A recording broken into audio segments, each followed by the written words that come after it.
સુરતના પુણા ગામની સીતાનગર ચોકડી પાસે નશામાં ધૂત થઈ યુવકે હંગામો કર્યો હતો। ત્યાંથી પસાર થતી સિટી બસની આગળ અર્ધનગ્ન થઈને સૂઈ જઈને તમાશો કરતા યુવકને પોલીસ ઉંચકી ગઈ હતી। હાલ સમગ્ર ઘટનાનો વિડીયો સામે આવ્યો છે। મળતી માહિતી પ્રમાણે યોગી ચોક રૂટની સિટી બસ નંબર 403 પુણા ગામ સીતાનગર ચોકડી પાસેથી પસાર થઈ રહી હતી। તે વખતે અચાનક એક અર્ધનગ્ન યુવક ધસી આવ્યો હતો। બસ આગળ ઊભા રહી બસને રોકી દેતા ડ્રાઈવરે બસ રોકી દેવાની ફરજ પડી હતી।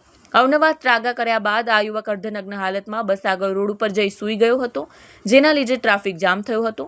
તમાશાને ચેડું ન હોય તેમ અહીં મોટી સંખ્યામાં ટોળું ભેગું થયું હતું।